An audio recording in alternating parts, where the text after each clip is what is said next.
You are listening to Okay. Let's Go, the weekly anime podcast about weekly anime from Dynamite in the Brain and Secret of the Sailor Madness. So come along and hang with the Let's Go gang.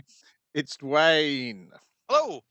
it's Niall, Howdy. and it's me, Brian. And on this episode, we are covering anime that aired the week of April the 12th to April the 18th, 2025, starting with YAIBA, Samurai Legend, Episode 2, Fujinken Reborn, in which a teenager is bullied by a small child to the point of picking up Stormbringer and becoming possessed by a demonic sword.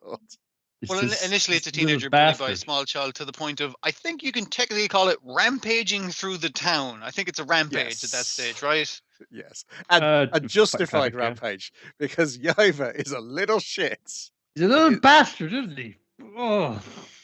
Yeah, because Such a he's little trying to go fucker. like, no, I'm the bigger man. I'm not going to fight a small child. And your one's kind of saying to you, but like, he's probably just like, he's probably concentrating on because he's going to like nationals. He's probably focusing on that. You don't have to worry about it. And he's like, no, I'm not going to fight you, small child. I'm not going to fight you. Don't need to be doing that. And then he steals all his safety gear for practice. And it's just like, Mhm. okay. So I have to go on a little treasure hunt. And by treasure hunt, I mean deadly series of traps. Yes. Increasingly deadly.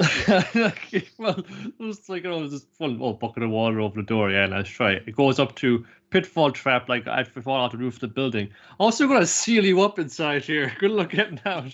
Yeah, there was also like it's like one thing was like, oh, you just trip on the wire, the lockers fall on you. Okay, yeah, that's pretty good. Now I'll just move this piece. It's like there's a fucking arrow ready to launch at your face behind this. It's like, now that's not on. It's gone a bit beyond pranks at this stage with the All the deadliness. of it. jungle, baby.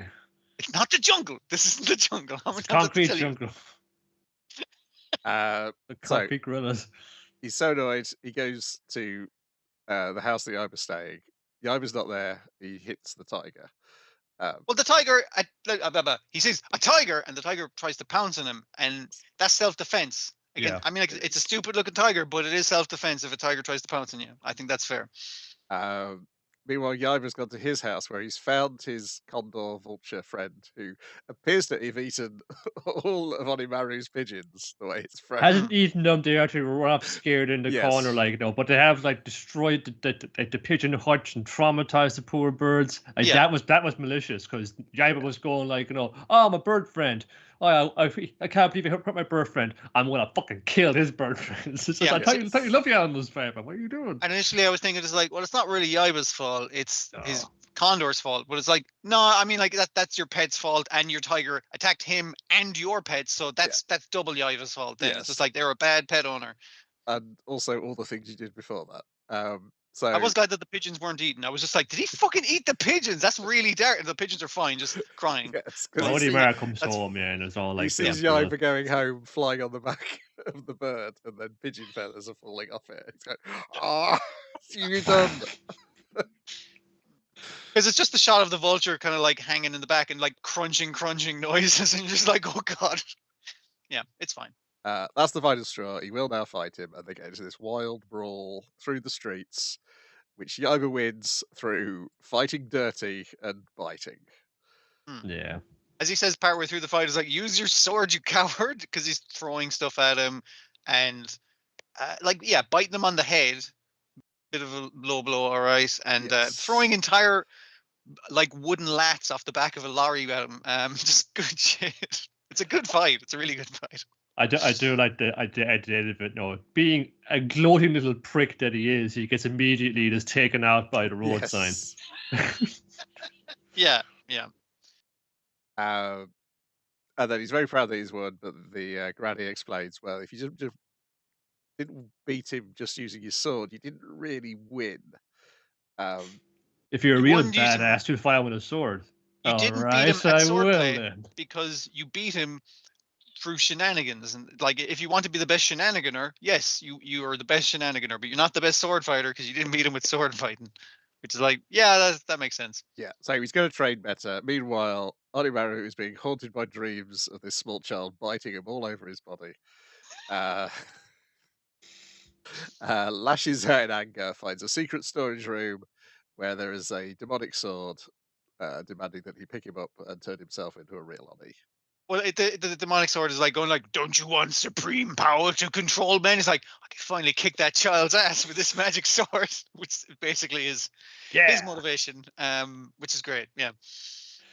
But this whatever it is, like, you can see, like, they're gonna gain both apocalyptic levels of power, starting Yeah. from this little fucker that trashed my pigeons. For this, I will destroy the entire world and everything he holds dear. Eventually. Oh dear. Yeah, there's a lot of fun. The fight in the middle is fantastic. This was one I was seeing the side by side comparison with in the old show, and it's just it was expanded it out too much, and you needed to kind of slow down bits of the old one because it's added so much in. Just like turning it around, it's like, particularly when they get into the traffic section. Yeah. A lot of fun. Pain in the neck to watch because it's not available on European Netflix. It's all right. I if it was available, if I saw it there every Saturday morning, I'd be rushing straight to watch it. But as it is, I'm It's the extra step you have to go. Yeah. Yeah, I have to remember. Oh, YAIBA. Yes, I need to watch YAIBA. And Shirley, episode 2. I love pretty things. It's definitely continues to make you think. I understand why this people make this their entire personality, having read this book as a child. It teaches you how to be a child. It does. She's a pretty good kid when you get down to it.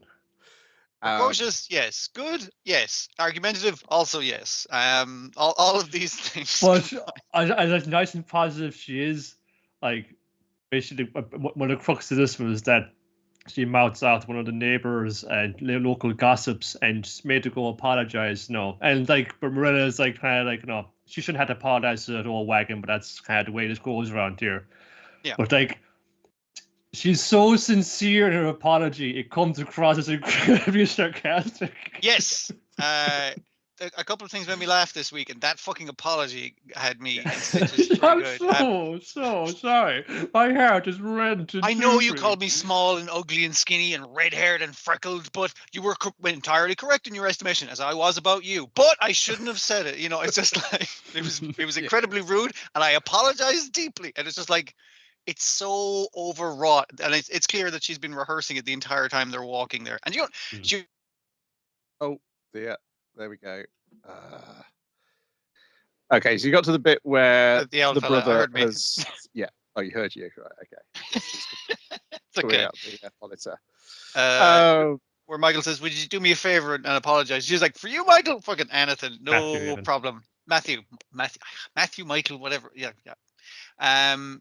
So it's because he's like asked her. She's decided to, and her rehearsing it, and she's like, the woman is kind of like, you're not gonna fucking try anything, are you? And she's like, oh fucking hell, she's trying it, but it works. That's the other fucking thing. The sincerity and the childish sincerity of it works on the owl gossip, because again, she's not a bad egg. She's just incredibly fucking rude.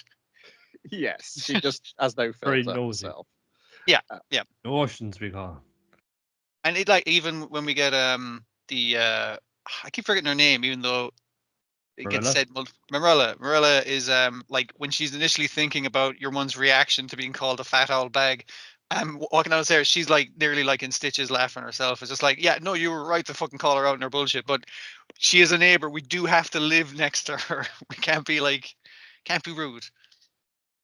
I think that leads us into the second half is she wants a more fashionable dress. Just complaining. It was like, I made you a dress. It's like, it's not great though, is it? It's like, okay, just go to Sunday school. I can't be dealing with your shit right now. Yeah. So she goes to church, and as she's on the way, she finds some flowers and puts them in her hat. And everyone starts gossiping about her hat, which is then relayed back by Mrs. Lind from the first half about how mean everybody was being about Anne. And she's horrified. She's now offended that they're being mean about Anne after she's had an apology from Anne. It's okay when I do. She likes Anne now. Yeah. But yes, Anne wants a friend, and they're going to take her to meet Diana Barry, who's returned to the town. Barry's Pond? Very same.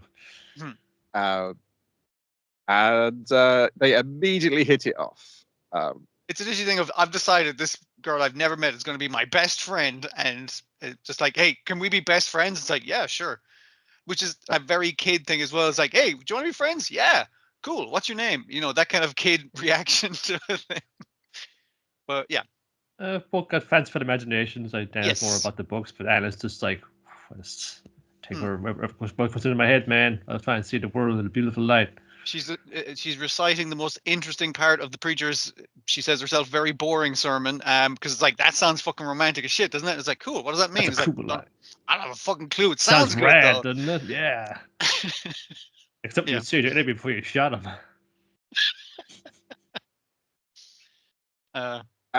Yeah, and then when she gets home, she wishes she had a gift to give. What had Diana given to her as a gift? It's crap. What was it? Oh, she said she was going to give a photo of herself to her, and she's gorgeous. So that'll be really nice to have. I wish I had something to give it. Meanwhile, your man asked her earlier. It's like, do you like sweets? And he has gotten her caramels. Chocolate caramels. Hmm. And if I don't know if they're like if they're in real Morse code or not, but they're just kind of signaling fun saying, "Oh, you got your mechanical fun." Say, "See you tomorrow." They don't And actually have any meaning to the signal, but they have a signal, and that's what's important. We're texting. And then meanwhile, Marilla and Matthew are having a discussion about how they couldn't imagine the house without her now. So. Because again, the whole episode, she's like, "Are you guys gonna send me back yet?" Because she's like, day after day, she's just waiting, waiting for the other shoe to drop, and they're like, "No, we're not sending you back. We like you. Can we get this across to you, small child?" And then Matthew is like giving Marilla this. It's just like, his smug self-satisfaction thing, and even her calling out, "Don't you give me that fucking I told you so" look. Like, yeah, they're very funny. But yeah, the if you don't watch this episode, it's just worth watching the segment with the apology because it is amazing animated acting going on in that. It's if you told me like one of my favorite ones coming out this season would be like Anne of Green Gables, I'd be just like, no fucking way, man, I'm too cool for that. It's like, no, this shit is rad. I think, but I think what it is like, we're not doing like, oh, it's an anniversary, let's retread of this. We're gonna like, it'll just be like, kind of the same thing done in a modern animation. But say, no, we're considering kind of the modern kind of like sense of pacing as well, and also like they know they're gonna be kind of constantly like, off the old cartoon. It's because there is like a lot of effort put in, like, it's not just like, it's anniversary not piece. It's like, because material is good. I'm told they're basically just taking the lines out of the book for the. For the subtitles, because I was like, there's no way they're using that word translated from Japanese, kind of thing. Well, with a few bits of speaking, I thought, yeah, I suppose you could custom a huckleberry, like that reads or does it, but I do love reading it, but that does flow quite nicely. Yeah, it puts you into place. Yeah, I think it's wise to do that because there's so many of. There'll be a conversation, and Anne will go into a monologue essentially. In the conversation.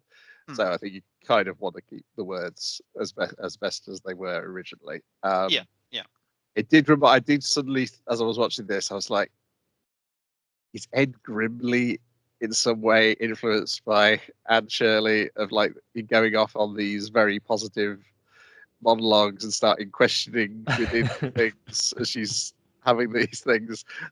I was like, or was it just background Canadian radiation that affected? It's just her upbeat attitude as a people. Yes. We're poor, but we're happy. As an avatar, we're poor, but we're happy. Yeah. Then we've got Gagamanga Biyor Go, episode 2, the Bremen Town Musicians. Always forget the 5-minute shorts. In which the Bremen Town Musicians are planning on frightening some bandits inside a house. Are you sure they're bandits? And it's like, yeah, they're all wearing like the handkerchief tied around the nose kind of thing, and they're all talking about, it's like, I love being a bandit and stealing stuff. It's just like, yeah, they're clearly bandits. We can rob from them. It's legal. So we'll stack ourselves and we'll make them think there's a monster outside and they'll run away and fit. Okay, right. Horse, you go there. We'll put the biggest guy bottom, smallest guy top. All right, so we'll just do it in order. Horse, then dog, then chupacabra, then cat, then chicken. And them obfuscating the chupacabra the entire time. You can see there's another fucking animal there, but you're just waiting for the fucking reveal. Chupacabra's like, yeah, I'll stand on dog. And dog's like, I don't fucking know, man. I don't know. I think that's a bad idea, honestly. It is. Yeah, and then it's just loads of jokes about how I drink the blood of livestock, and they're like, we are livestock. We're all livestock. And then immediately that he climbs on somebody's back, he immediately starts drinking their blood. It's the scorpion and the frog, man. I cannot fucking betray my nature. I'm The willing to help you out, chupacabra but I do want to drink your blood. That's the other fucking thing. Yeah. I don't want to stand on dog's back again because I've already tasted. Oh, he cuts himself off. Yeah. Just want a piece of everyone. Yeah. And Cat trying to sell chicken out. However, it's successful, and they do scare the bandits off. Yeah. The problem being that there's like, hey, Chupacabra, you want your share? He's like, nah, I'm full. All good. Next They're all week, grand. next week, an episode you will probably need to refer to a wiki page to even begin to understand the historical references it's making. I mean, if you did know the musicians of Bremen, you'd be caught out in this one as well. Yes, I think you would. Yes, but the other one is another set of recurring characters, but one right is a historical figure. Then we've got Kowloon Generic Romance Episode 2, in which our heroine is wondering if she is the person in the photo, because on seeing this photo, she remembered that she can't remember anything. I do like her initial distraction of getting a call from someone going like, "Hey, I got a noisy fucking neighbor. Can you do something about it?" She's like, "Yeah, sure." And then confiding in this complete stranger is like, I probably shouldn't be telling a complete stranger this, but comes very fast friends with Yame there. Like they're getting dinner together, to go and getting plastic surgery together. You know, we do everything together. We're really good friends here. I think it's the thing of this woman is like very much so in the Kowloon kind of thing of just like, yeah, you got memory loss. It's like, don't worry, I edited my body from head to fucking toe with plastic surgery so that I couldn't be recognized. I'm a new fucking person, so I totally get the amnesia thing and reinventing yourself. We're best friends now. We're samey. Yeah, that kind of. I was just like, yeah, she seems nice. Yeah, but Kudo was also kind of going like, remembering right, or was there like another Kujira? Like she was here like when I joined the company, and she was like way more forward and kind of cool than Kujira like regular here. Like, and also older than this one, and also had a different voice. But the other thing is the stuff that doesn't line up. The different voice was really a nice kind of a thing of it. But the thing of right, as you get older, she's getting crow's feet. Fair enough. As you get older, your eyesight doesn't fucking improve, and also as you get older, you don't heal from fucking your ears getting pierced. Well, they can scab over, but you still have the scar. Is the thing. It's the one in the flashback though is older than the present day one.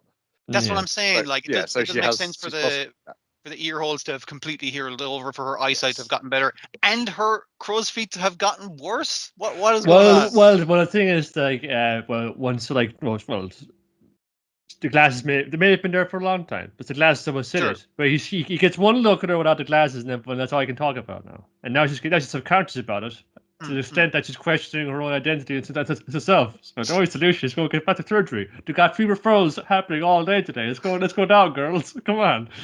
So the episode is essentially her trying to turn herself into the version, the woman she sees in the photo, to see what Kudo's reaction will be. Because as she's admitted, is like, because when your one took her out to lemon chicken dinner, it was kind of like, oh, it's not like you're in love with the guy or anything. She's like, and it's like, okay, right, you're in love with the guy. You're trying to transform yourself into the woman who he was engaged to, so that he'll love you back. All right, I see where you're going, and I don't like it because, again, she's a woman who's like completely distanced herself from her past self.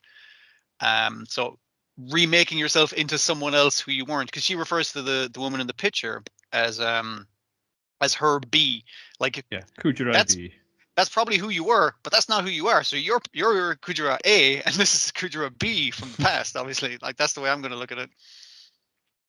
Yes. The other suspicious thing is that the guy who recognized her as the other version of herself in the first episode has quit his job at the bar. Quit his job. And when you ran like, where's my fucking friend who worked down at the bar? It's like, let me just look up 404 now found.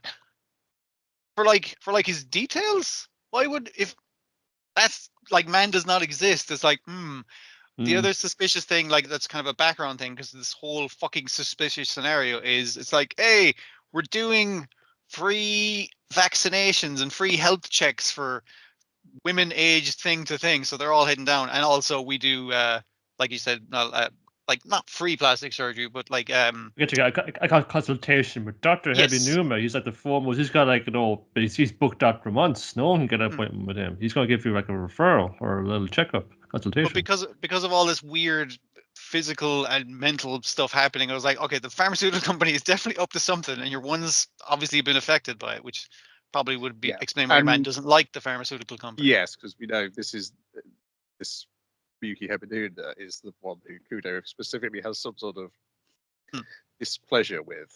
Yeah.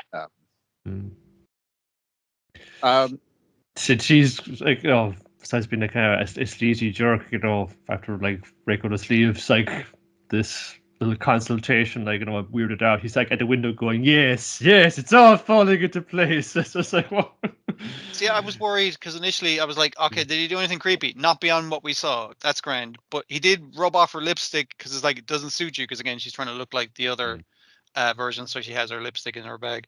But then he like rubs it over his own lipstick and goes like, and I was like, oh, that's gross. I don't like that. You're being a weirdo, man.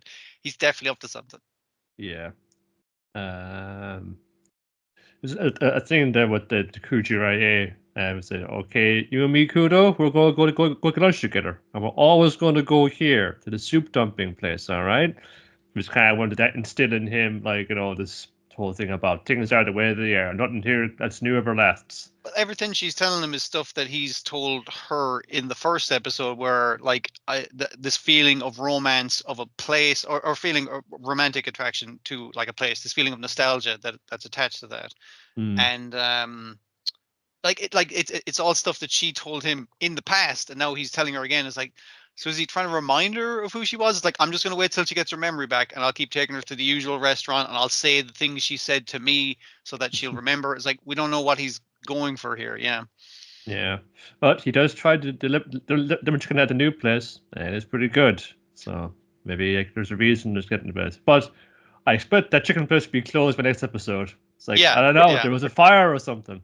But the other thing about when she takes him to the place, I think it's called Family Chicken or something, the restaurant that's probably going to be closed next fucking thing, is when she shows up at the office wearing the bee's dress and old glasses and clip-on earrings that kind of resemble him, he's kind of like, oh fuck, it's you. And she's like, no, it's not you. So he's kind of disappointed. But when he takes her to the restaurant later, it's like, oh, how'd you find out about this place? Oh, my friend here came here. And he's just like, so you're like a new person with a new life, trying new things with new people. It's like, you're not the same person. Was the kind of it's nearly like a disappointment in him, where he's like, oh, okay, I think it's disappointment in her as well that she's not the same person. Yeah, exactly. With the situation and with her. Yeah, is that she's disappointed she's not the person that he's in love with. I've just noticed the official website has the opening page is a fun thing where it's the same. On one side it's the anime, on one side it's the live action movie, but they're duplicating the images on each side. Oh, that's good.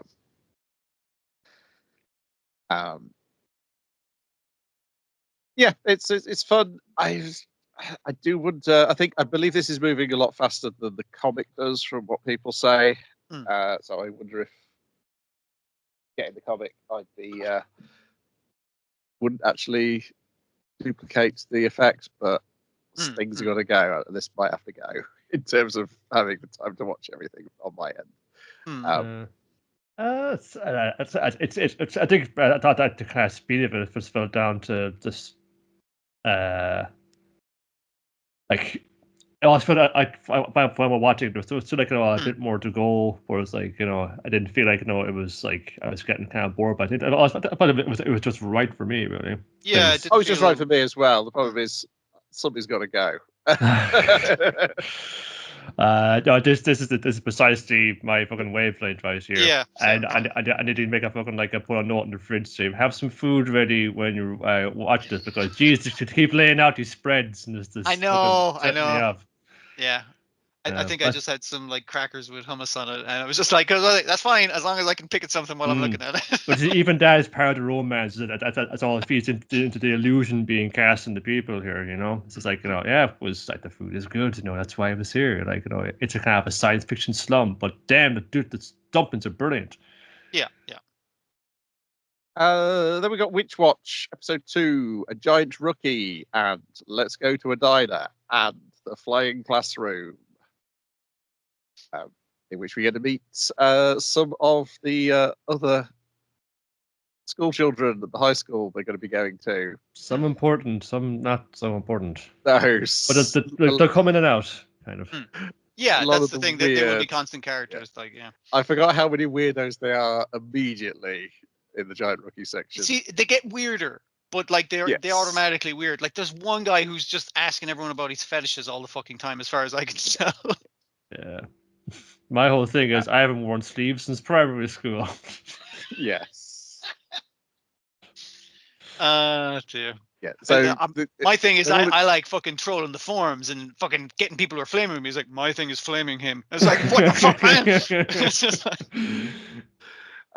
so it's the first day at high school, so everyone's in the same boat. They're all introducing themselves, and it's like, okay, Nico, don't tell anybody that you're a witch. It'll just cause us more trouble, and I can't explain it to you because your life might be in deadly danger. Because I do want you to have a happy high school life. So just don't fucking tell anyone. And she's like, all right. And what's the thing that causes her to cast the spell on Moy? Oh, like I'm trying to remember how it starts. Like the rubber on his mechanical pencil is almost run out. Yes. He's taking notes on everyone in class, so he'll remember all their names and their little eccentricities. You know what? I'll do him a solid, and it's also a good telepathematic. I'll just like make his like I'll just enlarge it so a little bit more. And we go over the rules once. Say if you go like that and point, it'll do it. If you do it with your whole hand, it'll like enlarge like whether it's holding it or part of it. Yeah, but if you point at it, you can like aim it, kind of thing. But the other thing is, you gotta be very precise. It's like you gotta really get a spot on every time. I feel like you need to look down the line of your finger, like you need to aim this fucking thing. But the other thing is, I like her when she goes into a reverie in her fucking head, and she's just like, Moy's like, oh, you met my rubber breaker. Thank you. I love magic, and like all this kind of thing. It's the same actor doing it, but just in completely different kind of thing. But yeah, she misses the rubber by a good bit. His head's big now. She initially enlarges his horn, and he looks like his hair initially. Because the teacher is like, the teacher's also weirdo because she's like, I love mambo, not manga. I'm not really into manga. No way. And everyone in the class is just like, what a weird teacher. So the teacher commenting is like, holy shit, is that gone? It's like, he's not even my favorite character. Who cares? He's formed a pact to give away the rest of his lifetime for excellent power. Yeah. Then his head's big, and she's like, I was up late reading too many fucking chibi manga last night. I'm on a bender again. So it's just the teacher reacting to all this while she's desperately trying to enlarge or it's like you need to cast it again on the same thing to unenlarge it, but she keeps missing because she's not aiming. She gets it down to like, he's got his normal body, but now his left arm was like getting all like hulked out, and everyone said, okay, Morihito, introduce us up and sing, my left arm aches. It's like, oh, he's one of those fucking chudies, I guess. Oh. I'm just like, fuck, they all think I'm a weirdo from like that I haven't matured from thing. I guess I played with it. It's like, oh, leftos, calm down. It's like, okay, we've seen this before, says everyone else in class. It's fine. He's just that kind of weirdo. And then he knows the spell's being cast on him, so he tries to get Nico to remove the spell by lumping his arm across the desks in her lap. And basically, then she tries to cast the spell and accidentally casts it on herself. She accidentally points at herself for a second, yeah. With her full hand this time, not just a finger. And now there's a giant schoolgirl in the class, and she's a witch. Well, secret's out. Again, it's such a good idea. It was like, we can't tell anyone you're a witch, and then everyone in class knows you're a witch. It's a standard fucking thing. We're not keeping it your superhero identity secret. It's just like, it's fine. Everyone's cool with it. Matter of fact, it lands Nico some friends who take her to a family restaurant, mostly not because she's a witch, but because who's that hot guy who you're talking to? What's the deal with that? It also turns out the school did know that she was a witch, and they Yeah, forgot to the mention mother, it. like when you transferred here, like it was just like, my daughter's going to be transferring school. She is a witch, so I don't know if there's a medical bracelet for that or something, but you know, we'll get it all sorted. Basically, all the dot the i's and whatnot. You may get transmogrified. I think that's important to know. Yeah, Just be yeah. careful, all right? Have medical staff waiting. Yeah. And the second part is Kara and Kikumi invite Nico to go to a restaurant. And so Boy can't walk her home. And they encounter some bad boys who have been turned into cartoons from the version that they were in the comic. Yeah, I get what you they're mean. second years. Yeah. I did see the original ones, which they're just like guys in uniform, and that they're more threatening. Whereas, like, yeah, they're way more cartoonishly, we're bullies kind of like thing. Yes. Yeah, because they're just like stands and they're just like slightly older than the characters we've just met, and they're hitting on them in a threatening way. And whereas in the cartoon, one isn't wearing a school uniform, one has those comical triangular sunglasses, and the other one has a big blonde pompadour. Yeah. Saying we are anime thugs. The other difference is when Kara stands up to them in the comic, is she's videoing them to get their names, and they're planning on the reason why they come back after the restaurant is to try and get that video of them off her. And it's weird because like in the anime, then it works differently. Whereas like we're gonna fucking corner those girls, and I was like, and do fucking what? Because at least in the comic, it was just like we're just gonna steal her phone, so she can't like. No, they say worse things as well. After Oh, they that, do say worse things in the comic. My bad. So they say worse things than they say in the cartoon in the comic. Okay, fair enough. They do deserve an ass kicking, is basically the thing. Yes. Yeah. They're more realistically threatening in the comic, whereas they are cartoonishly threatening in the cartoon. What? The way it kind of contrasts it in the restaurant is obviously they want to talk about boys. Who's that hot guy you're with? Your childhood friends. Shit, you're living together. Fuck, but you're not going out. So like, gonna get fucking some digits off him. Like, what's his deal? And then it's Nico. Like, I need to fucking really undersell Moy. Like, Colin is like, oh, he's a piece of shit, untrustworthy, wouldn't have your back in a fight, you know, that kind of thing. Terrible cook. While he jumps off a roof outside beating the shit out of these three guys, which is good because, like I said, they deserve it. So, but yeah, she has to throw him under the bus so that she can keep him to herself. And the other thing was we learn about these two girls' friendship, about how Kara is basically, I will make friends with anybody, and that's she took Kikumi under her wing in middle school because she was lonely. They're good kids because again, her kind of outside going like, hey, back off, I don't even fucking need to waste my time on you, I don't need to waste a second on you assholes. Then when she's in the family restaurant, she's like fucking shaking, she's like, fucking hell, I just stood up to those guys. Very, very like emotional, very out there, we'll have your back, like a good kid. Yeah, and she her personality shifts wildly throughout the conversation they're having in the restaurant. Yeah, in the comic, there's like that one panel where she's got 4 different expressions within a single panel, which they kind of recreate quite well here. Then the final segment is they're doing gym outside. They get to know each other thing, and we just do fruits baskets. It's like, hey, Nico, can you cast like a spell on us? It's like, yeah, I can do like the basic witch flying a broom spell if you want. And they're like, fucking yes. Everyone stay inside a circle. Yeah. And it reveals people's personalities as to what way they fly. Like, are they just like floating a little bit to test it out? Are they chilling? Are they pretending to be Dragon Ball Z characters? Are they teachers pretending to be wishing they could pretend to be Dragon Ball Z characters? Are you too cool for this? And then are you posting online like, you know, nasty comments about the guy who was too cool for this, or how you were too cool for this? Yeah. There's always one. There's always one who's too cool. Who we briefly Dragon Ball in character. The first story as well. Yeah. And you may already recognize from the opening credits. Yeah. Who is that dour hipster over there?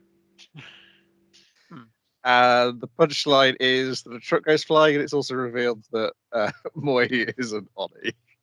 But he's got his inner turmoil about I can't reveal who I am. I almost got a kid killed that time, and well, if they knew about me for being able to disown me. But then we have a witch who's like catch a spell, making me fly around, and you saved this dude's life. Everyone's going, "Whoa, man, that was awesome!" And like fucking Spider-Man or Superman or some shit. That's how you do that. Yeah, because it's the thing of when he was a kid, the other kids were like, "My mom says I can't play with you because you're weird and different and like dangerous and shit." And it's like, "Oh, I'm just a sad child." But as a teenager, that's cool. All the other teenagers think you're cool now. I just want to say, we're not with fun. No, it's all right. I mean, that dude, we're just flying around, when anything goes now. This class Witches are real. Demons are real. Okay, yeah, sure. I guess everyone seems fine with it, but then he says, "I do still track the weirdos." And there's that guy asking if Nico has a spell which will reverse his left and right eyes. Yeah, I mean, like the first thing he asked him earlier in the episode was like, does Nico know a spell that can turn me into a chair?" And I was like, "What fucking sick perverted shit are you fucking into? What's going on here?" Yeah, he's a strange one. But yes, the line I only seem to attract weirdos. It's foreshadowing because boy, that holds up throughout the rest of the series. Yeah. He is a weirdo magnet. He's just so handsome. No one can resist him, especially not the weirdos. Then we've got Go Loser Ranger, episode 13. Look, the Dragon Keepers, in which we are introduced to a character who kind of warns us will not show up in this cartoon for a long time properly. But he's very well done because he's both a glove puppet and a cartoon, and he recaps what happens in the previous season.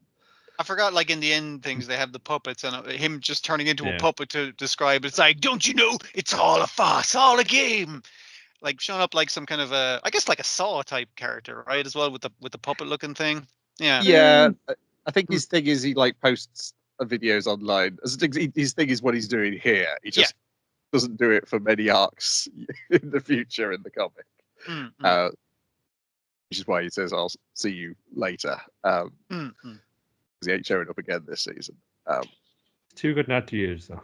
Yeah. Yes, it's like if that character's available, it's a pretty good way of relaying the recap information. Oh, I look forward to seeing him in the future, but I do like the teaser that this is of him. Good fun. Oh yeah, I was like, oh, glove. Yeah, I forgot. Yeah, I was saying with you, forgot the glove puppet, and then they've actually incorporated the glove puppet into the show proper this time. Yeah. Yeah. So then it's just the fallout from the end of last season. We're missing a blue keeper. What are we going to do? Who's going to be the blue keeper? It's thrown our coordination all off. The pose is wrong. We look at idiots holding up like the combined super laser cannon. The reason they bring in the super laser cannon early is because Red got early. Because the monster of the week, I think, an anti-panda propaganda monster accidentally lands a punch, and he's like, "Oh fuck, sorry, dude, didn't mean to." Actually hit you, and Red's just kind of like, we gotta fucking sort out this blue situation, and the one who's like, "Hey, I'm next in line for being blue, I'll do it, I'll take up the mantle," and he's like, "No, you're too short." It fucking mess with the fucking like the lineup and shit, and then the massive pink dude is the giant pink guy, 7 feet tall. Is like, oh man, that means I'm probably out as well. I'm never getting promoted. Yeah. But and the other thing Red is doing is like lamenting. It's like, man, well, I gotta set out another guy. It's a pity we don't have that guy who was next in line to be Red, because like, what a shame that I murdered him before. And the new guy's like, new guy, get me another tea. And the new guy's like, oh fuck, I better get him his tea. Spills the tea immediately. Is murdered. It's just like, this is why promotion is very bad, because Red keeps murdering potential candidates. Yes, and he refuses to. They're suggesting he takes on the guy who dresses up as the Joker as his sidekick, and he doesn't want to take him on because he looks like a monster. He screams baddie all his whole deal. I don't know why he has to insists on putting on the face makeup, but it weirds me out, man. Nothing screams baddie about me though. This is like, no. third or fourth consecutive meeting that's ended with me covered in blood. I simply just have to replace the tatami mat at that stage, because it's just like, no. This guy is like take the whole room out of the tower now. It's got the total teardown. And meanwhile, what's her name? The which one? Done with Yumeko heterochromia? she's antagonizing Red by laughing and saying, "Oh, I wasn't laughing at anything funny." He's like, "Did I make a fucking joke? You think I won't murder you? I'll absolutely murder you." And Yellow's like, "Hey, man, it's all cool." You know, he's like trying to de-escalate it, which kind of works. But he's like, "I can murder whoever I want, whenever I want. Hopefully not in front of cameras, because that will get you in trouble." Yeah, but we're starting to see that, like, you know, well, he's kind of the problem here. Like, remember about Blue going, like, Red's been like kind of wigging out now for a long time, and a lot of stuff has slipped through what everyone knows now. The fucking there are boss monsters running around, like we said, without a bit like people are kind of doubting the integrity of the show now. The cracks are showing in us. Yeah. They had to cut the live feed of the Sunday match because he was kicking the shit out of that monster for landing a punch so goddamn much. I was like, losing sponsors. the monster was on. defeated. Don't worry about it, guys. And Fighter D is like one says, yeah, fucking falling apart from the inside. It's a bit easier to kind of like climb up the ranks and get closer to these bastards. And it's the thing of it's just like, all I need to do is climb up the ranks and kill all the Rangers and all the boss monsters that I don't like. And it's all because my plan is coming together. Like, I killed Blue, everything's working. And he's like, fuck, I killed Blue, the one fucking nice guy. And it's like the tragedy of him going like, why did I kill that guy? He was actually cool. And it's like, yes, I meant to kill that guy. It's messing them up. And it's like, he's not very good at being evil, is the basic thing I'm trying to say. No, he really wants to be, because he's waiting for his quote unquote sister to show up for their date. And he's like, I'm going to have to do some shoplifting just so I can do a little bit of evil. Jones and man. Yeah, do a little bit of evil as a treat. And then she shows up, and yeah, she's a weirdo. She's a real weirdo. I'm beginning to think this whole Ranger thing is like rotten, at least from the top down, maybe not from the bottom up, because some of the guys at the bottom seem all right. Again, only the biggest psychos get through. Yeah, that's the criteria they're looking for here. But he does inform her that one of Peltora. Patroller got escaped.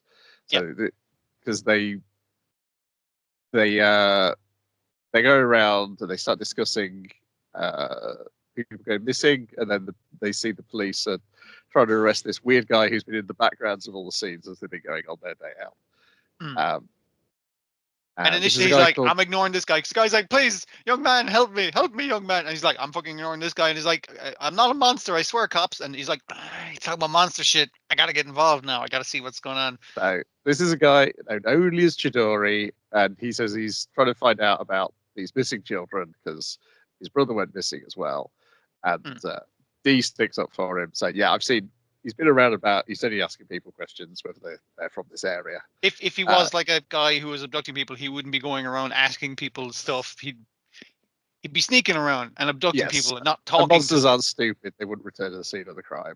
Even though the cops are like, I knew it, return to the scene of the crime. Just like it's like, no, I know there was a disappearance here, so I thought I might ask them information that would lead to me finding out what happened to my brother.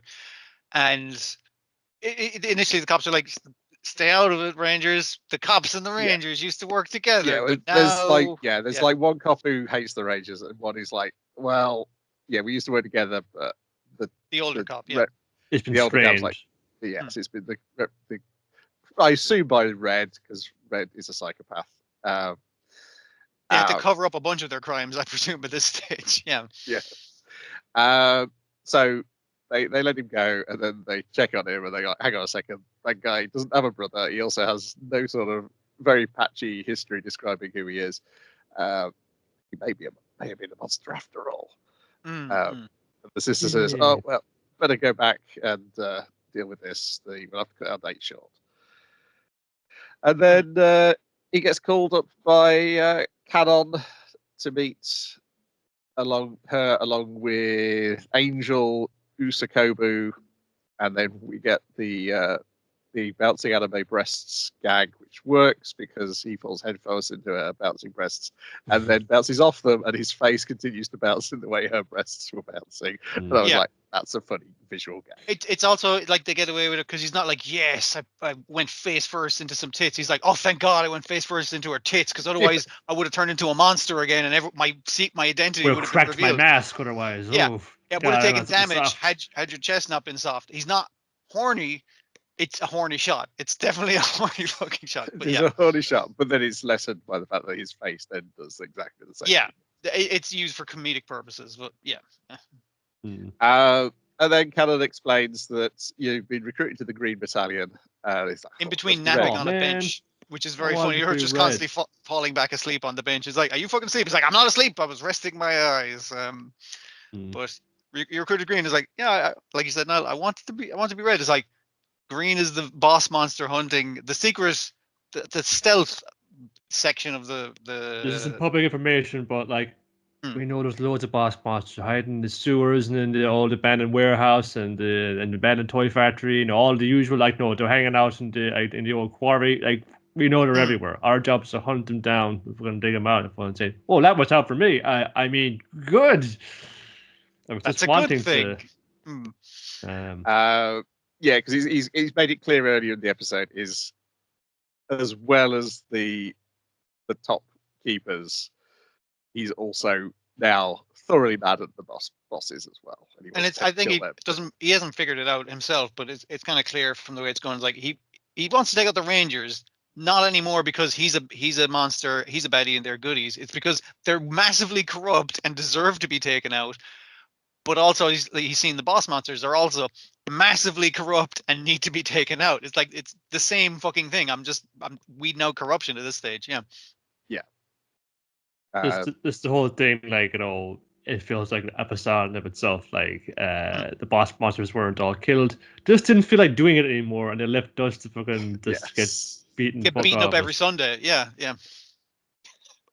Or who knows? There could be some kind of weird sweetheart deal of, like, you know, they fucking agree to lay off each other, but just gonna like beat up the fucking like the goon squad every week instead. Yeah, as long as you don't do anything that affects society so badly, we have to come hunt you down. Work away doing crimes over there. We'll just get all the accolades for beating up goons every Sunday. Yeah, it's the plotting is a lot of fun. Now we've got a clear view that so many people are plotting against the Dragon Keepers. Within their own organization, within and without. You get the sense to, like, no, someone like, no, like Canon, who doesn't wear, like, no, she's the rebel, she's the delinquent, doesn't wear like the uniform like the rest of them does her own thing. It's also like, you know, probably like a good egg despite her attitude. And even if she's part of the corrupt system, she's also taking out the other corrupt system of the boss monsters, presumably doing crimes. So that's good. That's a good thing. It is. It is. When you think about it, it is weird that Disney have got this and Crunchyroll have the Out of Green Gables anime. You'd think it would be. You should swap, lads. Yeah, yeah.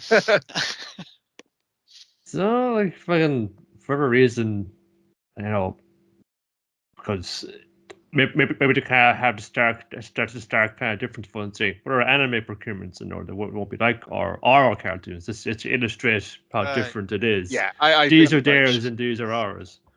Yeah, I think it's very much the same attitude of what Netflix have got in terms of what they pick to pick up into. This if you promise someone's head getting blown up, we'll probably get a few people hooked on that. Yeah. Or if it's Yakuza doing something as well. That's also another good go-to for both of them. Sword of the Demon Hunter, episode 3. What happened in this one? I've my note. 3 years further on the timeline. We saw, like, you know, Jinta now. Jinta, yeah. It's going around, just doing his usual business. There's this, like, you know, nice soap shop. You know, it's hitting up all the time. I guess he's been around many soap shops in his travels and probably over the next couple of centuries.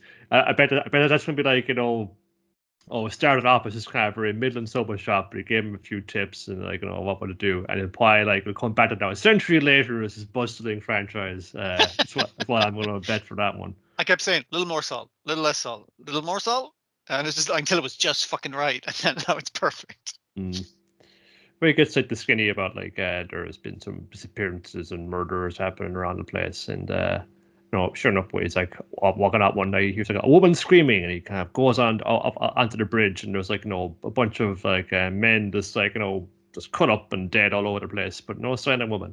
They get attacked by an invisible assailant.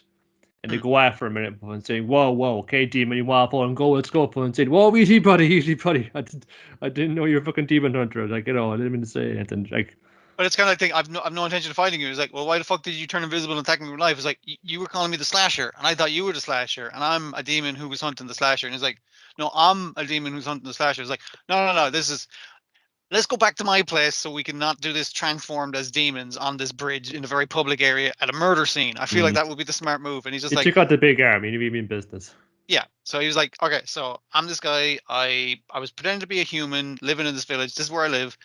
And I'm hunted down this demon hunter because hunted Kill on my this wife. This slasher because kill my wife kills the men on the scene and does horrific things to the women later because their body was found later. And he's just like, so I want to hunt this guy down for revenge. And just like, can you leave it to me and I'll kill him for revenge and shit. And he's like, no, I want to kill him. It's like, okay, we'll share information and we'll between the two of us, like maybe let me get the killing blow in, but other than that, like we'll work together on this. That's fine. Yeah. So they kind of become friends essentially. Like, that's a little montage of them going around town, like one just like did one din din din din din, like not based not like cutting a guy and saying, tell me what you know up against the wall, but kind of just like going around hitting up all the old informants, getting a few leads. Meeting up at the bridge again, going like, you get anything? No, I didn't get anything. Fuck it, let's go back to my place drinking, and they're hanging out and everything. And get all morose about so why are you doing this? It's like, well, I gotta stop somebody. You gotta stop. You don't want to kill him though. Is that what I'm saying?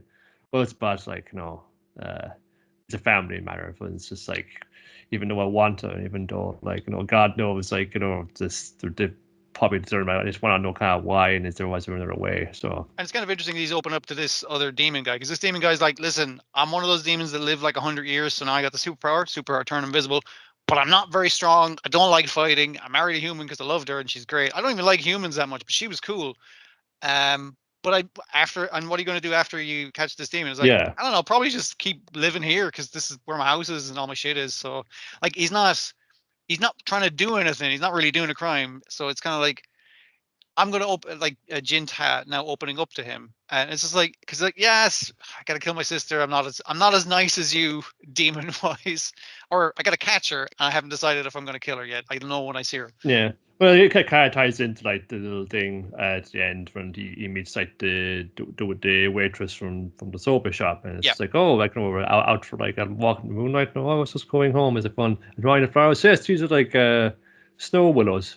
It's actually kind of cherry blossom. You see, if you look closely, it's just like oh, that little cherry blossom. That so like here's kind of thing like looks like a willow, but it's not a willow. But everyone calls it a willow. It's actually this, but then no one will know it's this. No one's calling it a willow. So it's like, if you're like half of this or half of the other, can you ever be recognized as one or the other, or are you always going to be this intermeshing, or will you ever be kind of viewed the way you wish you would be? So for like a demon who's masquerading as a human, just being a chill dude, he's got to keep secret that if he knew I were a demon, would they probably wouldn't think of me the same way. Yeah. But Jinta with his big ass demon arm is like well, I'm kind of a demon now as well. I've got demonic traits, so like I'm just halfway, like my sister is as well. So, like, can I still live in this world? Like after I kill her, or if I kill her, will I then be like all alone in this world with my family gone? And he has that kind of comparison to the other guy whose only family has been killed, and he's just planning on probably living out the rest of his life here, just being like a chill fucking demon. It's just like, well, what do I have? What's my purpose? What's my place in the world?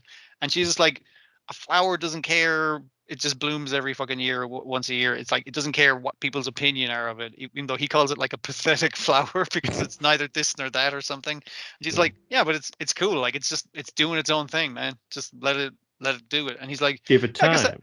That's a good outlook. And that's where we ended. And I assume it's going to go to shit the next episode. I haven't got together. Who knows? Maybe he'll jump forward ahead in a couple of years. I don't know. Could do. Yeah.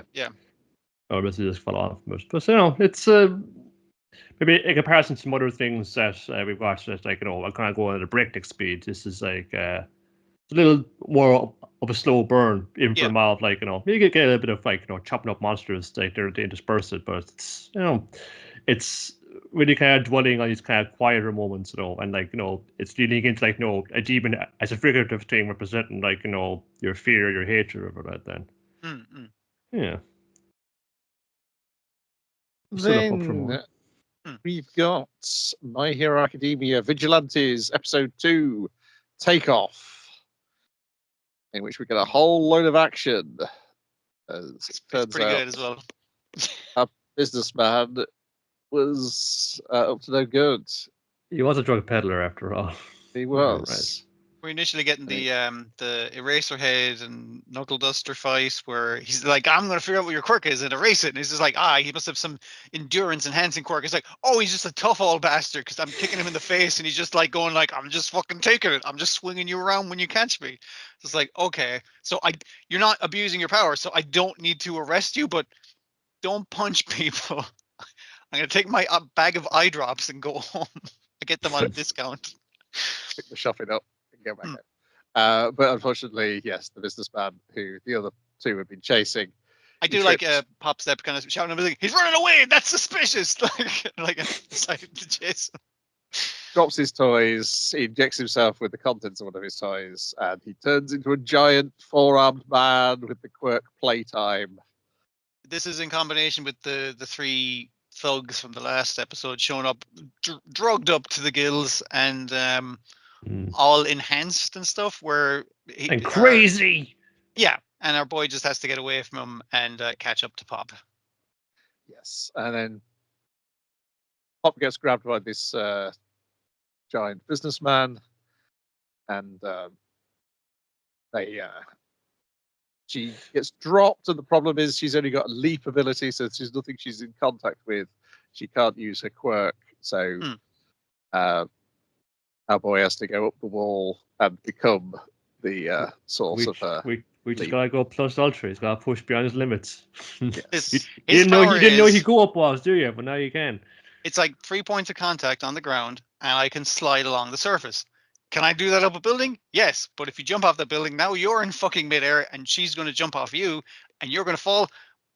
But as he learned from his master, he mistakenly called him master once, and now he's stuck with the guy. It's like land in the rubbish. That's how Knuckle Duster appears like in a later bit as well, in an earlier bit as well. It's just like he just arrives like jumping off a building into a big pile of trash. It's very funny every time. I imagine he fucking stinks. Just from the mess of it. I can't remember how this bit gets wrapped up before we go into like the second day stuff. I think it's basically him saying, it's like, so you are my protege. He's like, no way. It's like, you got me master that one time and you used my trick of falling in the bins. So I don't know, man. It feels like. Well, he did give him like the bike gear and that's it. Other stuff as well, because well, now you can go like full on with your quirk and only to worry about getting injured now. Things all the time. Yeah. Do they just leave the heroes to deal with the I get Eraserhead just like shrinks him down. Wraps him up, job done. Because his playtime quirk is like, well, he made himself big because of his quirk, so if I erase it, he gets small again, and I'm just tie him up. Yeah, that he's just like, that is a guy abusing his powers, and so Eraserhead's like, so you're just gonna leave the scene, huh? And he's just like, well, I'm a concerned citizen, like you kept saying yourself there, Eraserhead. Where it's just like, I'm not on duty, I'm just a concerned citizen. It's just like, me too, and that's why I swung from a fucking a wire like Batman and kicked the giant monster in the face and immediately got swallowed out of the air like a concerned citizen would. Why do you have a grappling hook? It's just like, no fucking reason, don't question. And Eraser's like, that guy's more suspicious because he doesn't have a quirk and he's doing all this shit, but I can't do anything right now, so I'll leave him be. If I didn't know any better, I'd say you were a villain. I get that a lot. Yeah. It both his look, but also just kind of zero tolerance mindset. You gotta fucking take down the pushers and the creeps. Hello, ghosts.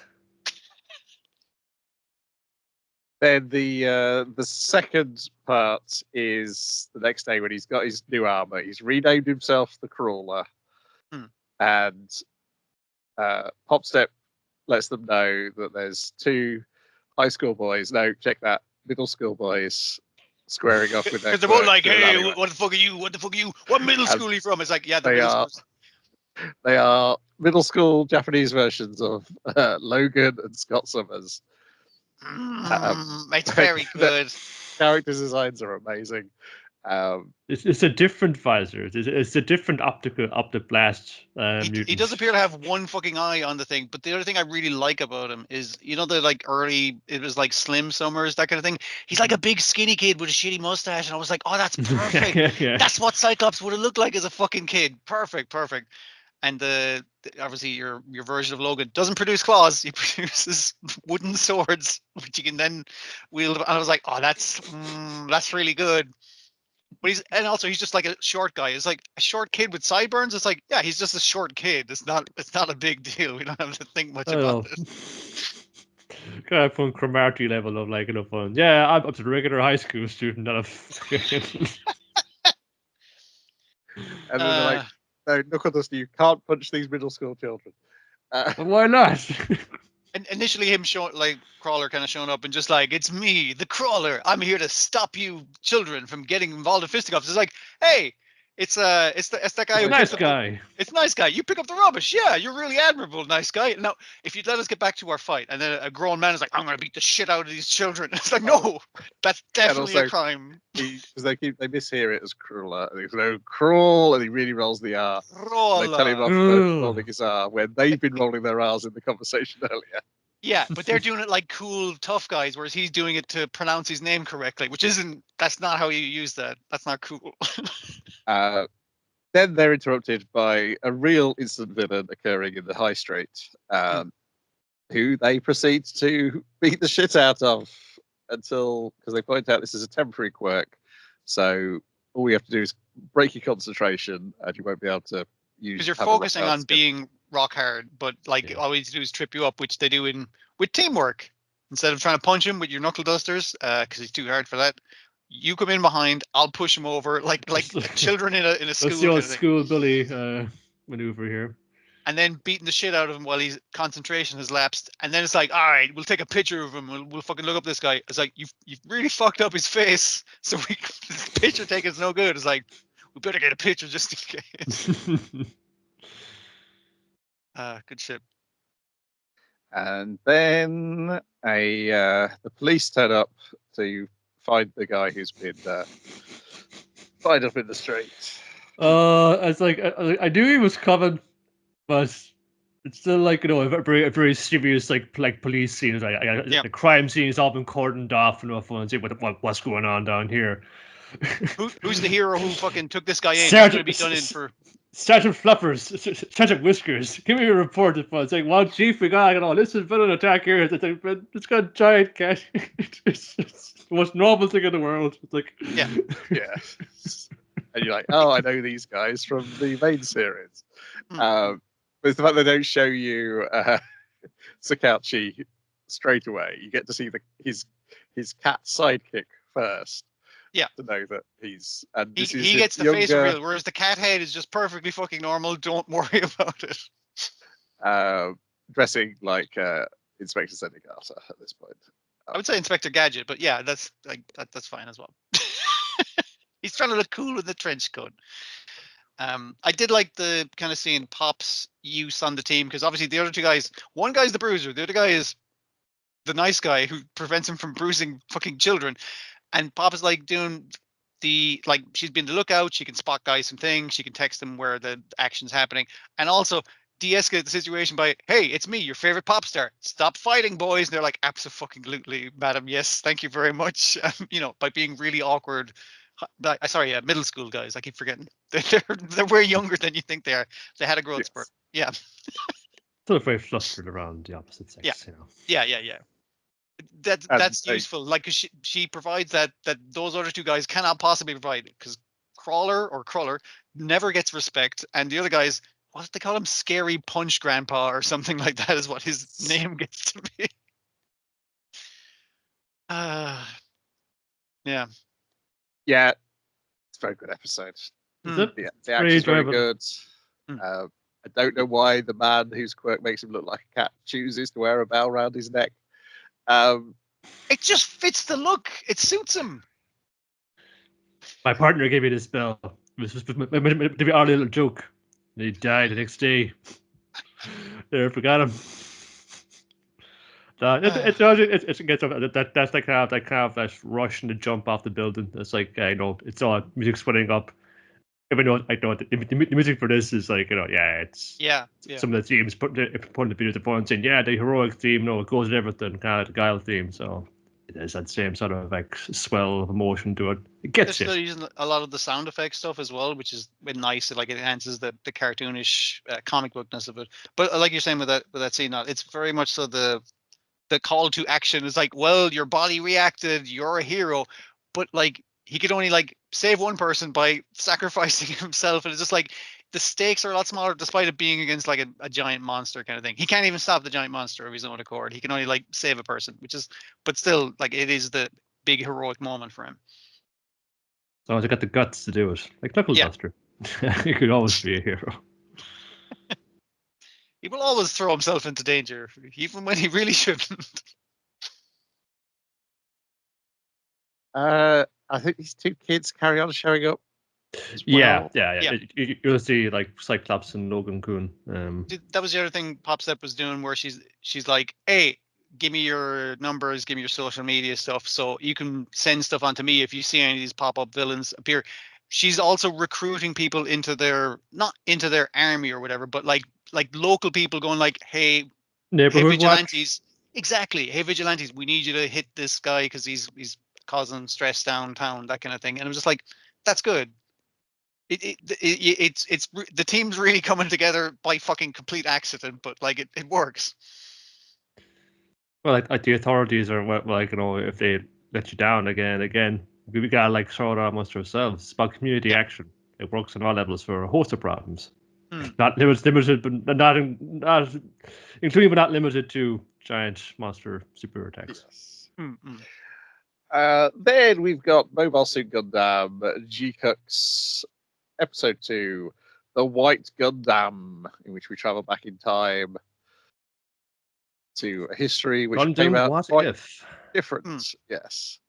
One of the things I loved about this is obviously it's got the new look of like the new animation and everything like that, but all the sound, all the music, all the chow that fucking noises makes. I'm like, This is the bit. This is the bit which feels like Anno wanted. Oh yeah. yeah, very much so. Yeah, I was Uh, familiar with all the music and sound effects from the game I played. Was it Mobile Suit Federation versus Xeon? And I Yeah. was just like, oh, it's all the same fucking shit. This is great. Yeah.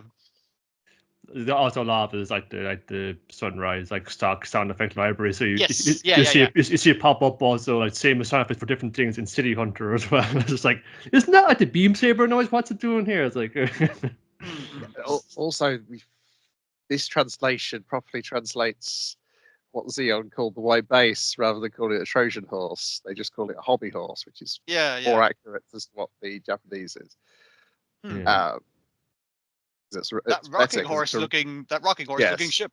Yeah. It's ruder. But we're going to nick it and paint it green anyway, and we'll still be flying. Just gonna take all their stuff and use it better than them. Yes. You even get the bit with Char like deciding to do one thing differently and going like, I feel like that momentary like not lapse of judgment, that momentary like flash of inspiration has changed the whole course of it has changed the whole course of the war, but it sounds like some fucking bullshit that Char would also say. It's just like a kind of highfalutenness about it. I was like, no one will know if I'm critting that until it's already gone too late. Yes. So yeah, them seizing the Gundam changes the course of the war, then developing the Psychoma units, and then that also changes the course of Charles' history, because then he and the Red Gundam disappear in a burst of new type psychic nonsense. To prevent like one of the big stations crashing into Ganymede, not Ganymede, the moon base. Begins with a G. Yeah. Doesn't matter. Moon City was about to get blown up. Yeah. It's like the last desperate bid by the Earth Federation to stop us, and they fucked that up as well. Or rather, something strange happened that even they couldn't predict when the psychic explosion ought to sheared off part of said like asteroid or moon. It's kind of interesting. Like it changed the course of technological development, where they're just like they were aware of new types at a different period in a different way, so they developed technology accordingly. Where they have those I think they call them bits or something like that. The drones basically. Which isn't the general thing of Gundam? Correct me if I'm wrong. That like the whatever particles prevent like long range communication missiles. Particles. Yes, so you can't do intercontinental ballistic missiles or anything like that. So that's why you have to be a guy in a suit doing all the shit. As I think like a lot of Xeon do said liken this going back to like the days of like martial combat between the nobles. So that's why they're all a lot like that. The epaulettes and all sorts. But so we now know the new alternate history. So it says go back and watch episode 1, and then we'll watch episode 1 next week, and the week after we'll watch episode 2, and then we'll watch episode 1, and we'll just be stuck in this loop forever. That was a funny way to put it. Just like go back and watch episode 1 again. I was like, I mean, like I will eventually, but I don't have to right now. Yeah. This is kind of this kind of scene too, like just a different order of stuff, because like obviously Amaro never found like the Gundam series never like really a part of this war. Maybe he's alive or dead somewhere. Maybe we won't figure into it all. I hope not, because I want to kind of break off from that whole dynamic anyway. But like in that like last like decisive battle right there, like the one who comes from for Shar inside the asteroid, and like is it that they have like the modified gun cannon, the big shoulder cannon thing. I can't remember. It was like a mobile suit goes after him inside the asteroid, and he defeats this, but the pilot escapes, and it's it was his sister, fucking Sayla, who wound up on, and I guess like she had escaped to the Earth side anyway years ago, but like that bit was still there, but like kind of she's the one who came back after him in the end. It was I think it was a practice, like a Gundam for practicing in. So it had the modified shoulder thing. Yeah. I just kind of the designs of those things, like you see at the gun cannon early on where he's like robbing it from the hangar, and like it gives him a run for his money, in fairness. And even seeing like the newer designs, like but look like the skinny original models, just with extra detail. Like the Gundam has like 4 eyes on it, and the gun cannon actually has 4 eyes on it, which light up, and then the visor lights up in one color. It's like you're doing a nice kind of marriage between like the original designs and these new ones that are just like little extra details, but not too many frills on it. Yeah. Also, I love Char's reaction where it's like, "Oh, magnificent," and all they've done is painted it red, and it was just like, now I like it. Yeah, particularly because he was insulting it being white. So it'll be easy to see in space. That's it's very bright red. Yeah, I'll never see that. Yeah.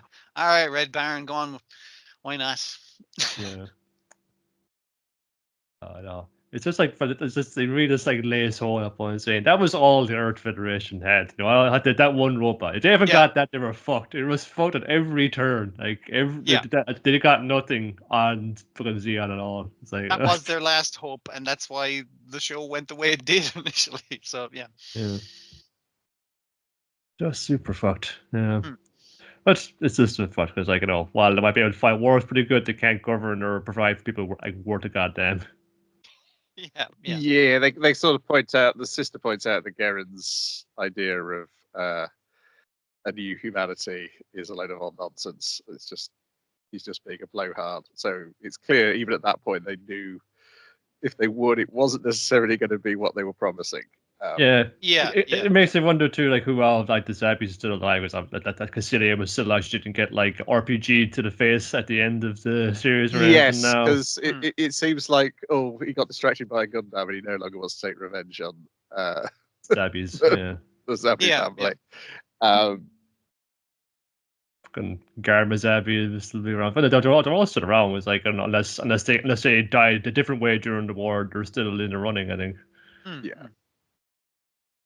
But he also clearly sets us up as like, okay, Chaliabul is the guy we're following on the outside. Was it just me as well? Was that bit with Char and him in the thing sharing a Bordeaux or whatever the fuck? Was that incredibly romantic? Was that what the vibe they were going for? Charlie, I seem to think so. I mean, like, he seems to think so, but I was like 10 years later, you're still chasing him. yeah. And he was just some fella who was there, like, in one episode of the TV show or something. Yeah, that really like he's gotten a lot more to do in this new timeline. So, like, obviously that was someone's favorite character, and now they finally got the chance. He's gonna be like a main character in the story now. Yes. Yeah, he's in the opening and everything. He'll be grand. Yeah, presumably because it was like, oh, he was supposed to be a new type. It was mentioned he was a new type in the original series, and he's like, yeah, if I am a new type, I'm only a little bit new typey. I just got a little bit of supernatural intuition. That's I'm only his new type on my mother's side. Yeah. Then we've got Apocalypse Hotel, episode 2. Tradition evolves with innovation and experimentation. This is such a good series. Yeah. Just really so many like little funny touches. And then one really big funny touch this episode of the introduction of Environment Checker Robot. Yeah, because I mean, like, I'm on the opening and ending. It's like I hope it just doesn't become about these tanukis we're being promised, because like I like these weirdos showing up at the hotel and the robot's not reacting the way any fucking human would. They're just like, oh, thank goodness, a guest. It's like, would you like to sign our guest book? And the fucking cactus monster is like, it's like it doesn't do anything. You don't, even when it does a thing, the cactus is blushing. The cactus's orifice looks angry. It's like, we watching it was like, I have no idea what the fuck this thing is experiencing or trying to express, and neither did they. And they tried every human language. Parlez-vous français? Sprechen Sie Deutsch? Die Hongo wa Hanatsuki Maska? It's like going through all the way down. And it's just like, well, and just like, how about vague gestures? And they settle on the okay gesture for when things are okay. And also, like, he that's him too much. angling. That's rude about culture. It's like, nope. Angle it slightly. You're good. And like handing it, it's like, here's the guest book. If you would sign that, and he's just like puts the pen in his mouth and also then puts it on the paper, and she's like, that's signature. that is a signature.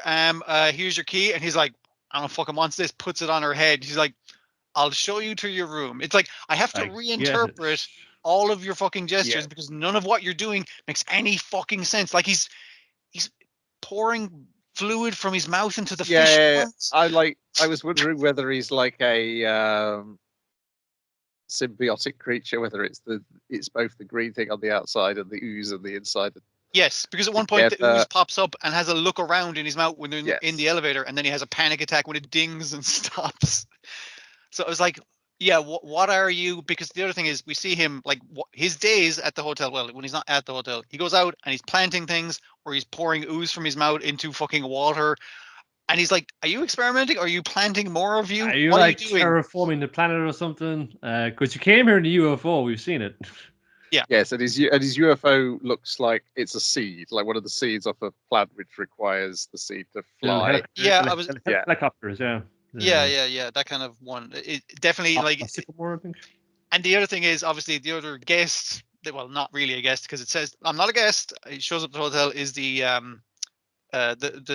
robots left by Environment Checker Robot. He's fantastic. He's apparently him and all the other Environment Checker robots have been partying until he's the last one left. Yeah, so they've been communicating back and forth. It's like, all right, have you found drinkable water? How's the air pollution there? So they've been chatting online, for until all the rest of them died. And he's the last one left and has clearly gone mad is the other thing. Like, it's very much so, dude, you're not right. It's like, nope, he is not right. But the other thing he says is like, I'm sending the reports out to space, but nothing. God knows who's reading them. I haven't got nothing back. However, is that a fucking alien? He's we decided pets aren't allowed at the hotel. That's a hard fucking line, but we're going to allow extraterrestrials to be guests as long as they sign the guest book. And he's like, I have to protect Earth from I'm going to turn into a gun and shoot the alien. It's like, he's not he's a guest in the hotel, so you can't be shooting the guests in the hotel. And he's like, well, your programming is correct and my programming is correct. So as soon as he checks out, I'm going to shoot him. And they're like, that seems reasonable. You cannot conduct business on continental grounds. Yeah. Because he can't countermand their programming, but he can't countermand his own program. It's like, I gotta shoot that guy, though. I have to protect Earth. Like, in the most... the amazing follow-up, though, to the shower cap from the first... The shower hat from the first episode, where she discovers they are not vital for running a room. We can run a room without the shower hat. Sometimes we can they just don't want it. To aliens. The plant monster is initially excited about the shower cap. It's like, would you like me to put it on? And his head forms, it like it gets more mushy the more she offers it. And she's like, it's not necessary. We don't need shower. Well, aliens will be in this quarter. That'll be the new alien room whenever aliens show up. And she's very excited. And like, so she's emboldened, but then she can't tell if he's having a good time because there's no way to discern. It's like, is he having a good time? Are we providing good service? I don't fucking know. How can you know? He seems upset when they wash his cloak for him.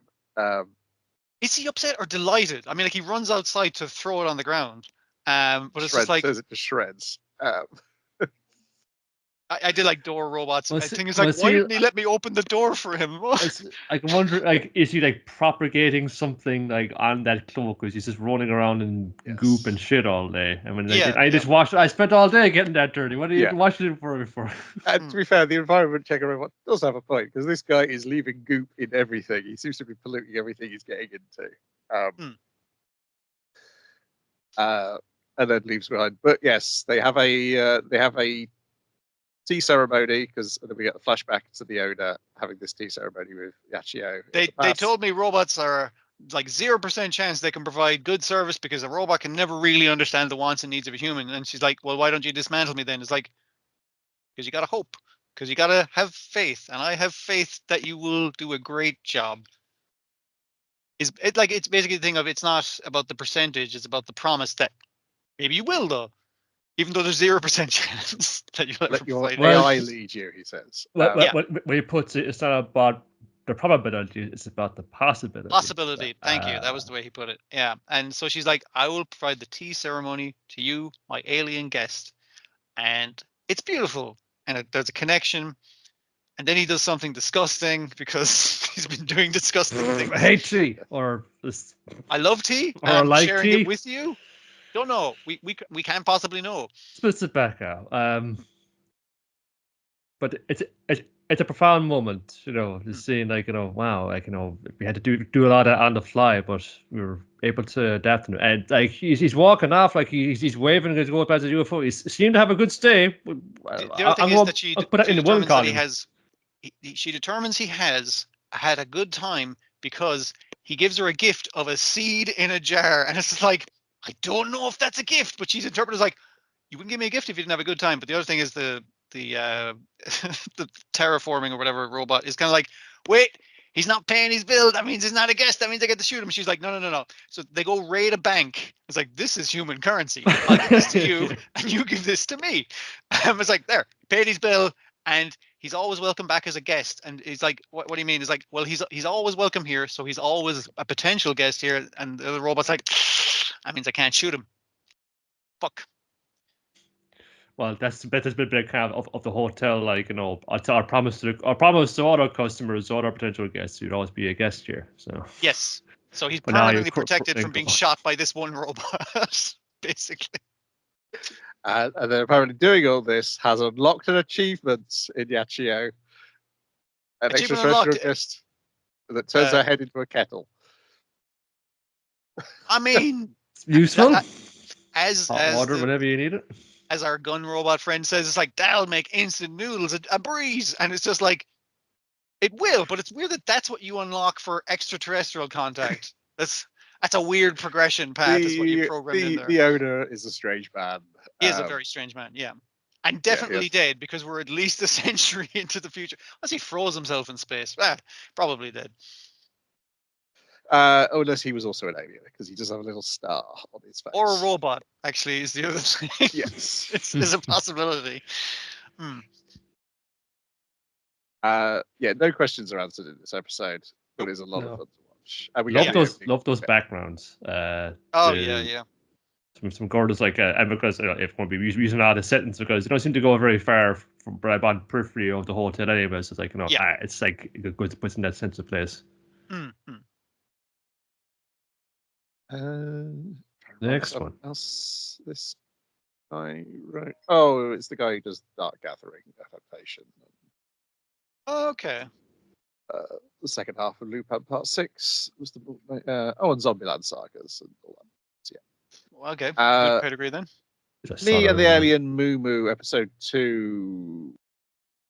I think this is gonna. I think I'm gonna have to drop this one as well, just because Apocalypse Hotel does the melancholy comedy better than this one does. It's good, but it's like there's other stuff that we prefer. I get what you're saying. Yeah. Yeah, it's just time. It can't be the cat all the time. It's like she's got social anxiety. How is she going to conquer that with this alien cat up in her business? It's just like, well, and we got the promise of more weird characters in this episode, but they're not coming quick and fast enough as they are in Apocalypse Hotel, which is weird because everybody's dead in Apocalypse Hotel, and it keeps introducing like. And it's clear the cats are the best bit. Yes, that's the other thing. We get much less MuuMuu in this one, but when he's there, when he's laughing at her so cruelly, is very funny. And the combination of his realistic cartoon cat face, which is a cat face, is actually horrifying. It's a little fucking gremlin filled with sharp, dangerous fucking teeth, and then it turns into an absolute fucking cartoon cat. It's like also great. Like MuuMuu's always a delight. Just the strange little dance, and then now I've destroyed the vacuum cleaner. It's like, and then the way it ends with him having run off with this tube that he loves, and then he's being held in an alleyway with a knife to his throat by another cat, but he's much more interested in the tube. He won't stop. He's still licking it, like he understands the gravity of this. He's got a knife on him. It's just like it's right there. I might as well fucking partake. If I'm gonna die doing what I love. And look at this like fish paste tube. And I'm not against like the premise and everything of it being like we're learning how vacuum cleaners work, and also having fun with a stupid alien cat. And I'm just like, yeah, that's multiple good. alien cats. Multiple alien cats. Because that handsome boy who's nice to you in your lectures, university. He mentioned he had a cat. It's also an alien cat. That's also wants to know how appliances work. They haven't said that cat holding a knife. They haven't said the cat holding a knife to MuuMuu's neck is his alien cat. It 100% is. You can figure it out from context because she's had to join the fixing up stuff for betterment of environmental protection. Human Society Regeneration, I think, or something to that effect. Thank you. A very grandiose title for the college club where you fix the these guys will be able to help me fix my fridge. And they're just like, fucking hell, I've never seen someone take a fridge apart to its basic components. It's like, there's no way we're going to fix it. But your man's like, no, it's like it's a clean cut everywhere. There's no wires cut around. It's all there, but I don't know how they did it, but it's all there. And also, it's weird the way we got another member this fucking thing, and it's that guy. I wonder why he's joined up as well, because all of his shit is fucking in pieces on the floor of his apartment as well. Is what I assume. Yeah. Because we learned that if the alien race does not get the information from Earth to rebuild their civilization after they killed all their engineers in 1 year. In 1 year, it's like it sounds like something tragic is going to happen to them, but no, they're just going to invade Earth. Also, they all have like stealth rockets and all the kind of shit, and we know they'll blow up a planet. They blew up all the colonies. Is apparently the other thing. He's seen many worlds destroyed. Is the thing he specifies, and I was like, so we're in massive danger. It's not a fun LARP where I have to learn how to get over my social anxiety and how to repair a fridge. It's like, no, you're all in massive danger. I probably should have mentioned that in the first episode. Sorry, my bad. It's like assassination classroom, Like he's going to destroy the Earth in 1 year as well, but not before teaching these kids some valuable lessons about life and love.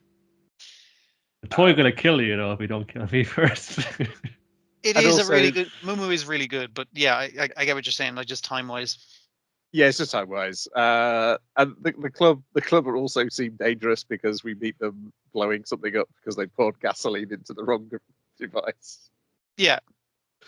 And I like the recurring thing of your woman who's trying to get Sarumi to have sex with her, but instantly it's going to shut down every which way as a consequence of her own actions. Yes, that is a good. It seems pretty clearly like he's going to end up with our socially anxious lead because they have more of a connection than he does with his own girlfriend. Yeah. Because it's like, and it's fine because it's just like, yeah, they both love cats. There you go. They both have to prevent cats from destroying the world. Another connection. Like they'll get on grand. Yeah, I like the theme too. I think is it Kurikoda Quartet doing the incidental music. All gives you a nostalgic vibe for other anime 20 years ago. But yeah, I just don't think I've got the time to track it down each week and remember to watch it. I do have plenty of time for Windbreaker, though. Episode 16 restart, in which our heroes have to sit down and question what do they learn from 2 episodes of beating people up previously. Have we grown as people? All right, we're just gonna have a little check-in. Like, if your friend had a reason for, like, his own reasons for joining up with that gang, like, you know, like, they genuinely, one of them helped him out. It was all like a con to kind of get him in and then, like, basically fucking rob his bank account. But he wanted to be a cool dude like his friend. Like he couldn't be for his friend way back when they were kids. Yeah. And I was initially thinking, like, what are they doing with all the money he's doing? But then we saw spending it all on pipes and wooden planks by the looks of things. But we have the guy get up from a nap. Apparently, he's like, I set up this whole situation, and I was like, okay, maybe the money's been funneled into a different gang of youths. I'm not sure, but yeah. But yeah, it's the thing of just like they make that connection, and Sakura's like, I'm beating myself up about it because I couldn't protect everyone and I talked big, and it's like, no, the reason you couldn't fight good is because you love your friends. And he's like, no, I don't. Shut up. I wasn't worried about my friends getting beat up. That's weird. I'm not like that. He is like that, but you know. Yes. He gets stop talking nice things about me and runs off. And then the other 2 lads are going to be safe in their hands when we have to finally graduate school. He's a good lad, really. And then, as we see a mysterious guy get up from the pile of bodies and go, well, Kill won't add it up to much, but hey, buffering aren't as tough as they should be. Although those were just the first years, now that I think about it, they did mention that they were first years. But I guess my tests and my evil plans are coming to fruition. Yeah, well, they got the sense that, like, yeah. That one crazy dude couldn't possibly be the one wearing this whole outfit. It had to be someone else pulling the strings. Yeah. He's got the name Frank tattooed on his shoulder. Cool. What about his name is? I guess he forgets. Well, that's pretty much it. It was a quiet episode, downtime episode after, it's like 2 episodes where it's a restart. Plot happens beyond punching. Yeah. Then finally we've got Dinner Table Detective episode 3. Here's a message from the dead, file 2, and also 1 from last week because I have caught up now. So CEO's been murdered. Suspects are her family and her assistant. The family are all sorts of greedy. One spends all her money on house clubs. One's embezzling money. One is running multi-level marketing scams. Yeah. What's the dad of the girl doing? The little girl. The dad of the girl. I think they said, "Well, you're just embezzling," and he's like, "Shut up! Don't fucking talk like that in front." Like he's doing the embezzling. I think the oldest son, who's probably going to inherit it, is just bad at the job. I think that's it. Yes, he's just incompetent. Just incompetent. Yeah. And the girl is just a girl, but looks up to the guess the middle son, or the youngest son, used to be a pro ball player. Today he put his shoulder out. That's why he's doing the pyramid schemes. Yes, and they keep on reiterating. Well, the sister has no alibi. Everybody else has alibis, and surely the girl could have done it because somebody threw that trophy. They suspect the sister and the guy because he used to be a pitcher and she used to be a shot putter. So it's just like, well, both of them could throw a trophy through a window, basically a second-story window. How are we going to solve this? Well, the butler immediately shuts it down. Well, first of all, you're a bit too focused on, like, you know, someone throws, like, from the ground to the window. if they wanted like just to create a false like chain of events here, they was throw it through a lower window. It's easier. Yeah, you threw it to the window to create a timeline. If you threw it through a ground story window, that would be the easiest fucking thing to do and a sensible thing to do, unless you're trying to make it look like who could and who couldn't throw it through a second story window. You're trying to establish a timeline and the suspects. So now, if we've established who could throw it through the window, it's probably someone who couldn't throw it through the window, or at least from the perception of, say, a small fucking child who couldn't throw it through a window. Also, you've seen some physical clues that the small child did it. This is obviously after dinner because he specifies, no, finish your dinner, and I'll fucking tell you who did it. She's like, I don't want you. You're not going to call me a moron again. I'm not going to call you a moron again. No. Just give me the facts of the case. He's like, that's the stupidest fucking thing I've ever goddamn heard in my life. It's just it's just so absurd. What's absurd? It's absurd that you missed all that. Okay, come on, I said the same thing. That's so stupid and absurd. I should be like bursting my fucking hole laughing at you right now. And she's like, you said you wouldn't. I said I wouldn't call you a moron. Now I'll tell you, it was the little girl who, as you saw with the beads from her curtain, like swung it through her third story window, through the second story window, in order to establish who it wasn't. But she didn't do it. She didn't kill the mother, obviously. But she was doing it to protect the youngest son. Yeah. Because she's still up to him. The shield has like the wallpaper on her phone of like him back in his baseball playing days. No, she'd do anything to try and cover up for him. She wouldn't want him going away. So his name was probably written in the it's not bloody message, the final message. Final message. But she scrubbed it out because she was like, I don't want him to get in trouble. But again, that doesn't prove. And it's like, so he did it, and it's like, no, that's someone trying to make it look like he did it. It's like there's multiple layers to this. Are you really a detective? Are you fucking sure? Like, but as politely as a butler can get across all this shit. Yeah, it's very good. Yeah. Well, it does. It's a little bit unfair. Well, you can kind of narrow it down, but you wouldn't have gone a few different things. It was the driver because of this long-standing grudge we made privy to after they've caught him. So the other thing as well, like you wouldn't be able to tell in the first half of the second episode because the driver's like a very flat character, but here he starts getting more personality and he starts going like, yeah, they're all scumbags, and the detectives are both like, yeah, and he's like, yes, the children of fucking like rich people are always like fucking spoiled little shitbags, and they're both like, shut the fuck up, shut up. They're not all like that.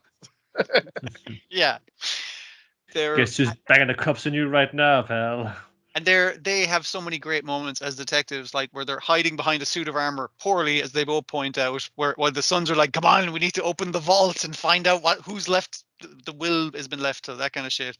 And they're like, we should find a better hiding place. It's like, it's too late, we're already hiding and overhearing the shenanigans that are happening. So yeah, it does feel like there was one bit of information perhaps from the novel that is missing from the I'd say it was a description of because it's like, oh, here's a photo we're going to use for his funeral. It was his favorite photo. I don't know why. It's her in front of a building with a plaque with a date on it. Here from 1985. The other thing is like the plaque from the building.